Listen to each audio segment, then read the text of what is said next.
Erev Tov, everyone.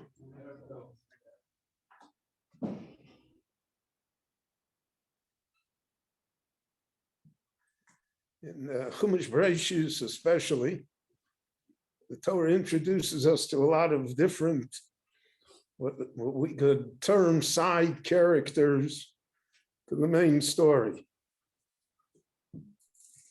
And the reason the Torah does that, according to the Meforshim, is because there are moral lessons to be learned. Even though the people who are, so to speak, the actors who are doing these things are not aware of the importance of their behavior or that it would be recorded eternally. Chazal always say, Ilu Yoda, if people would only realize the importance of what they determine to be small things, they would read it differently. They would realize it's not a small thing. So in this week's Parsha, you have the Bnei Ches, and especially we have Ephron ben Sochar. He's the side character here. He owns the field that Avraham wants to purchase, because at the edge of the field is the Morat HaMachpelah, was a two-tiered cave, and Avraham already knew that that was the burial place of Adam and Chava, and he wanted to bury Sarah there, and that he should also find his resting place there. And Rashi points out that's one of the reasons why it was called Kiryat Arba, because the four couples are buried in this field: Adam and Chava, Avram and Sarah, Yitzchak and Rivka, Yaakov and Leah. And it remains a site until today that is treasured by millions of people. There's a dispute among current day rabbis and archaeologists, etc., whether this Moras HaMachpelah is the Moras, but it has very strong proofs that it is. The main proof is that before the Churban Bayis Sheni, already Herod built this tremendous building there as a mausoleum to the couples that were buried there. And we're talking about something that happened 2,700 years ago. In any event, Chazal say, Arurim Arishoim, the evil people with their behavior, Omrim Harbe Ve'osim Ma'at. You say a great deal, make many grandiose commitments, but when it comes to doing something, they're not there. Osim Ma'at. And that is why Chazal had a very measured view, let's put it that way, of government. Because government is always Omrim Harbe, but at the end of the day, not much happens that's really beneficial or good. So Ephron promises. Ephron says, the Bnei Ches said, "B'mivchar kfareinu kfares meisecha, ish lo yichle es purosom imcha." Nobody will prevent you wherever you want. It's all yours.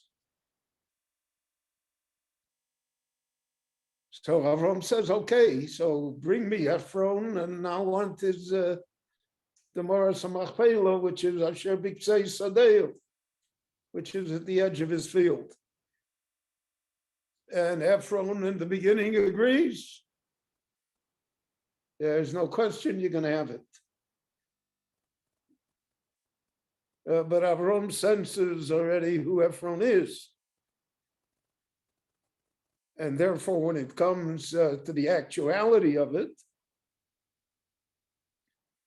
so Ephron says, Eretz Arba Meos Shekel, Veincho Veini Mahi, Vesmeischo Kvar. You want to bury your dead, 400 shekel to purchase it.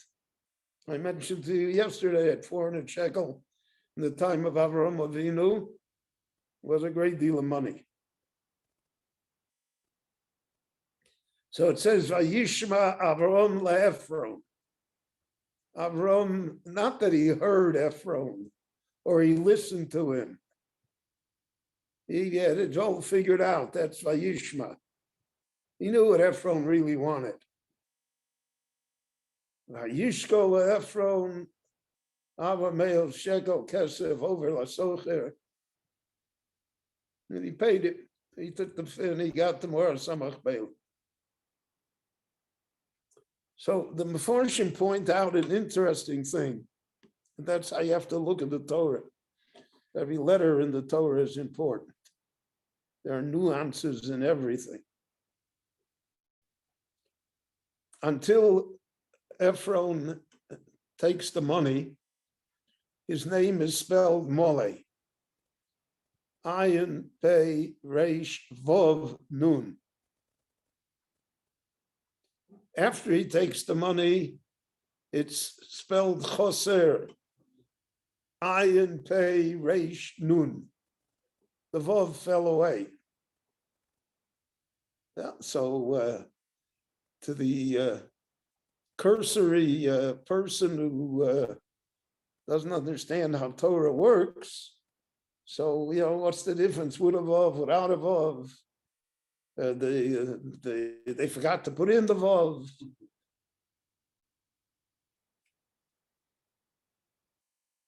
But the Mefarshim say here a very deep thought. Vov is a very strange letter in the Hebrew language. It has powers to it. First of all, it's one of the letters of Hashem's name, Yud Kei Vov Kei.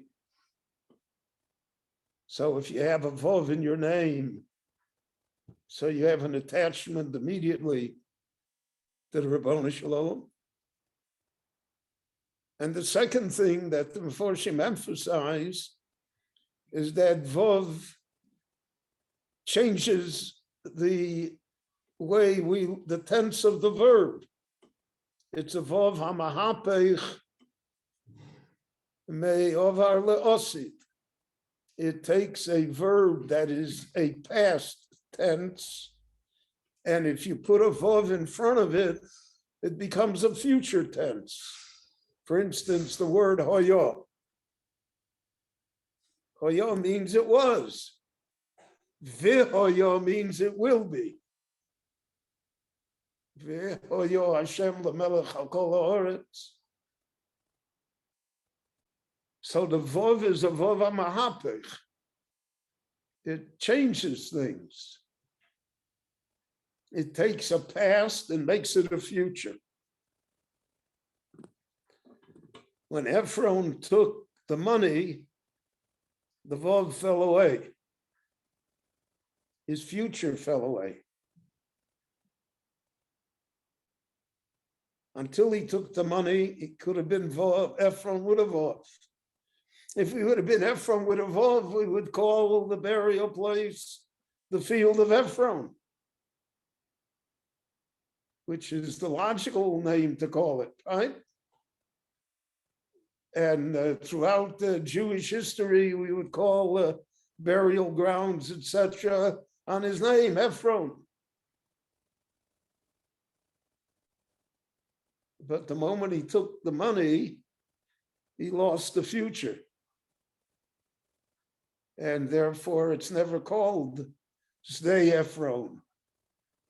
We never referred to Ephron, because that was the Vov HaMahapech, that was the future.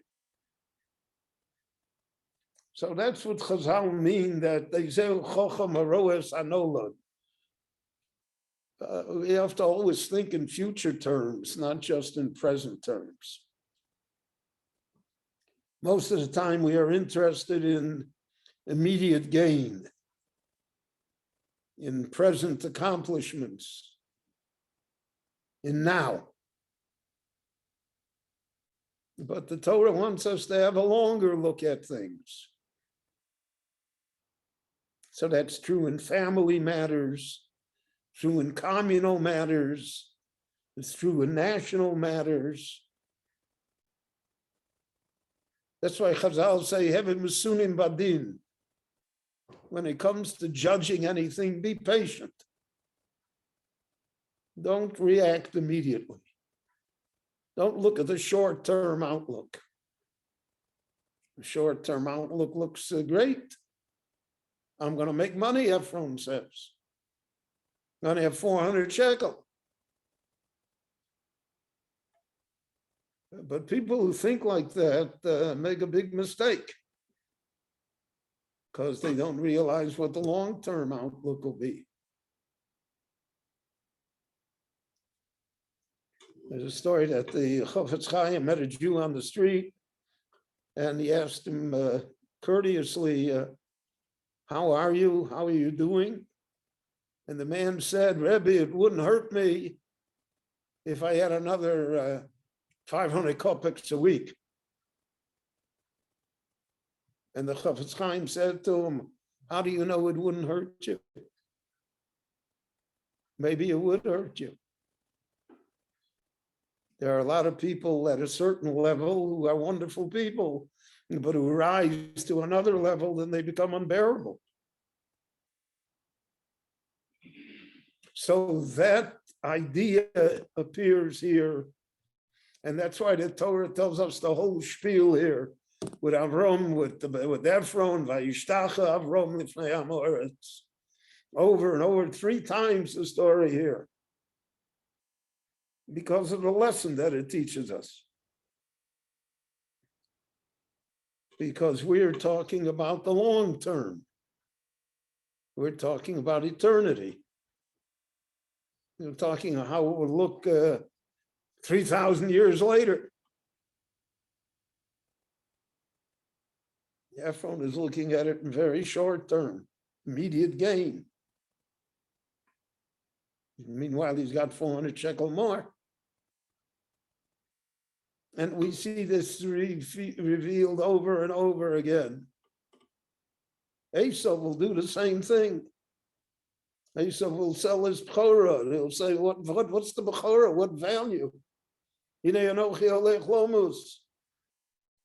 can't take it with me, so let me enjoy it now. What do I need the whole thing for? And then he will come and weep and shout and say, that's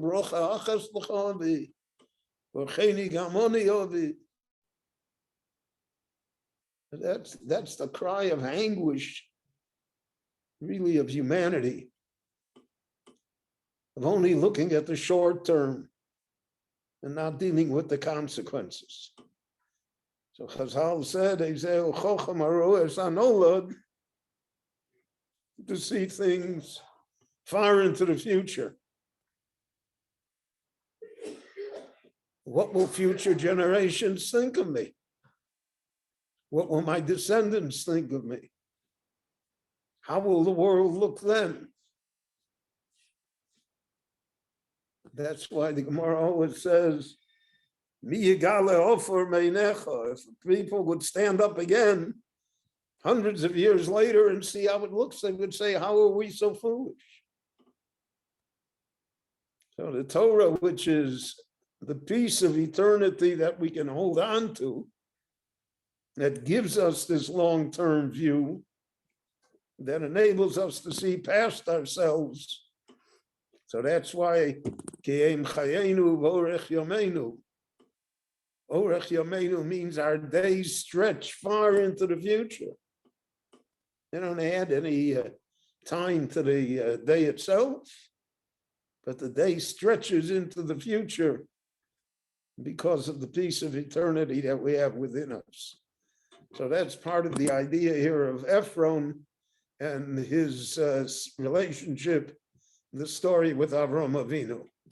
Rabbi Chananya ben Akashi Omer Rotza Kodesh Baruch Hu L'Zakos Es Yisrael L'Ficha Chirba Lahem Torah Mitzvot Shenemar Adonai ChafetzMan Tzidko Yagil Torah V'Yavir.